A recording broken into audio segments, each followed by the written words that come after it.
Neste episódio da Trilha da Reencarnação, vamos analisar algumas citações feitas por aqueles opositores da ideia da reencarnação. Aqueles leitores da Bíblia que insistentemente afirmam que a reencarnação não é bíblica e fazem citações de passagens contraditórias para afirmar que a reencarnação não é bíblica, que existe a ressurreição. Trechos contraditórios que não entendemos como eles podem ver que aquelas passagens é uma negativa da reencarnação. Vamos analisar algumas dessas citações efetuadas por esses leitores da Bíblia. Se não, vejamos.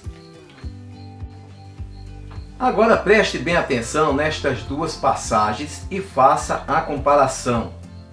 Isaías 26, 19.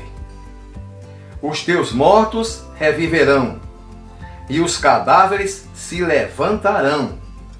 Despertai e alegrai vós que habitais no pó, pois teu orvalho é um orvalho de luz, e a terra das sombras dará a luz. Em Jó 7, 9, 10. Assim como a nuvem se desfaz e passa, aquele que desce à sepultura jamais tornará a subir, nunca mais tornará a sua casa, nem lugar onde habita o conhecerá jamais. Vocês perceberam aí as duas contradições existentes entre estas duas passagens? Notaram que em Isaías 26, 19 afirma: os mortos reviverão e os cadáveres se levantarão da sepultura. Os cadáveres, os corpos em decomposição tornarão a viver, se levantarão da sepultura. Enquanto Jó em 7, 9, 10 afirma o contrário. Assim como a nuvem se desfaz, aquele que desce à sepultura, aquele que morreu, que desceu à sepultura, jamais tornará a subir, jamais tornará a viver. Enquanto Isaías afirma a existência da vida após a morte, Jó, em 7, 9 e 10, diz o contrário. Aquele que desce à sepultura jamais tornará a subir, significando que os mortos estão mortos para sempre. Não existe vida após a morte e, portanto, não existe reencarnação, não existe espírito para reencarnar. Tudo acaba no sepulcro. Mas afinal, os mortos não tornarão a viver ou voltarão à vida? O que é que você acha? Para aqueles que duvidam que a Bíblia tenha qualquer contradição, este é apenas um exemplo. Aliás, especialistas afirmam que a Bíblia contém cerca de 509 contradições. Considerando que a Bíblia tem 31.173 versículos, 509 representa um percentual de apenas 1,6% de contradição, totalizando 509 contradições. Um percentual insignificante, dada a quantidade de versículos contidos na Bíblia, Velho e Novo Testamento. No entanto, não se pode afirmar que a Bíblia não tenha contradição. É muita contradição no sentido mais estrito da palavra. Mas afinal, quem estaria com a razão? Seria Isaías ou Jó? Ou nenhum dos dois?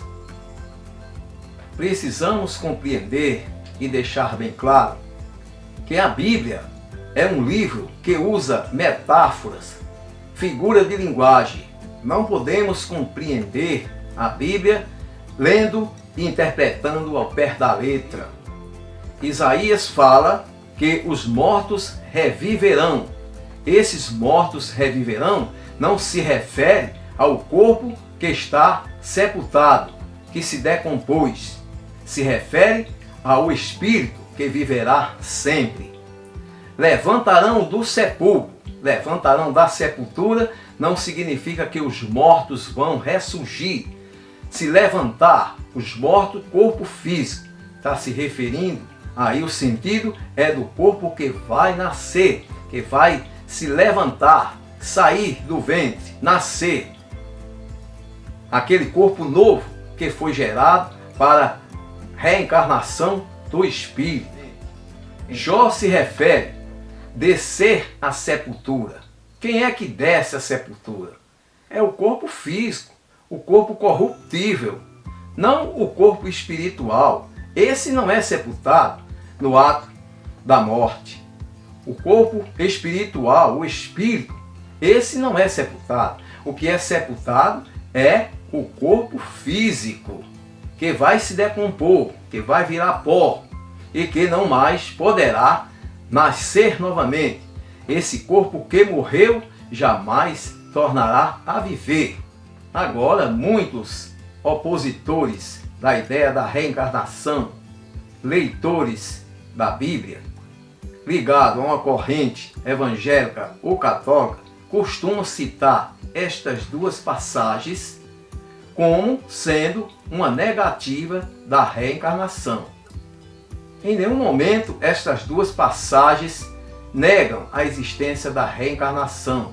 Pelo contrário, a segunda passagem de Jó 7, 9 e 10 vem em desfavor da ressurreição, considerando que o corpo que desce à sepultura, aquele que desce à sepultura, jamais tornará a subir, jamais tornará a viver. Ele simplesmente se decompõe e se transforma. Como pode haver ressurreição com um corpo que não pode mais ser reformado, que não pode mais reviver, que se decompôs? Não tem sentido. Então, esta passagem, ela vem em desfavor da ressurreição e não da reencarnação. A reencarnação é a volta do espírito, mas num corpo novo. A ressurreição é a volta do espírito no corpo velho, que morreu, que se decompôs. É isso aí. E agora vamos para o nosso quadro Você Sabia? São Jerônimo, no ano 382 d.C., recebeu a ordem do Papa Damaso I para fazer a tradução da Bíblia do hebraico e grego para o latim, na tão chamada Vulgata Latina. Só que São Jerônimo encontrou muitos escritos na Bíblia que ele discordava que fosse a palavra de Deus. São Jerônimo dizia que nem tudo que está escrito na Bíblia foi a palavra de Deus. Você que acha que tudo na Bíblia é a palavra de Deus, não era o que pensava o seu tradutor da Vulgata Latina, São Jerônimo. Ele não concordava que todas aquelas palavras, que tudo ali fosse a palavra de Deus.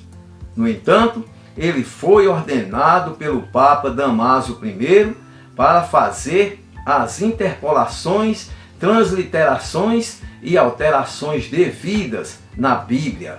E isso o preocupou e o deixou muito constrangido. Ele temia que, fazendo estas traduções, não seriam aceitas pela comunidade religiosa da época. Então, ele escreveu uma carta ao Papa demonstrando a sua preocupação. Na carta, ele dizia: não pode haver verdade naquilo que divergem. São Jerônimo aceitou a ordem do Papa, mas antes, com o objetivo de fazer uma tradução fidedigna dos originais, ele viajou para a Palestina e lá estudou por cerca de 20 anos o hebraico com mestres e rabinos renomados. Depois, nas grutas de Belém, começou a fazer o gigantesco trabalho de tradução que durou cerca de 30 anos. A tradução da Vulgata durou 30 anos para ser feita. Agora, o pior foi que, após a tradução da Vulgata, ela ficou rejeitada por cerca de 1000 anos. Somente 1000 anos depois é que ela caiu nas graças do povo.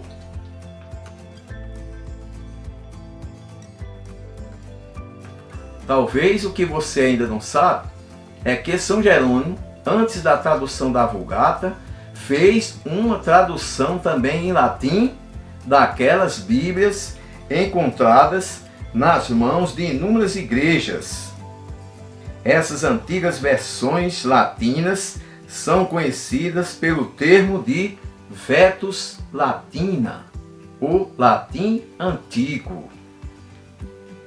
Essa versão ainda persiste em vários manuscritos. E existe diferença entre a Latus Latina e a Vulgata? Especialistas afirmam que sim, mas são poucas. Se você ainda não sabia, agora você ficou sabendo. É isso aí. Vamos finalizar com uma pergunta para pesquisa. A Bíblia é realmente sagrada? Qual a diferença entre Escritura e Bíblia Sagrada? Deixo essa pergunta e você, querendo, pode colocar nos comentários. É isso aí, gente. Muito obrigado a todos e até o nosso próximo encontro. Valeu!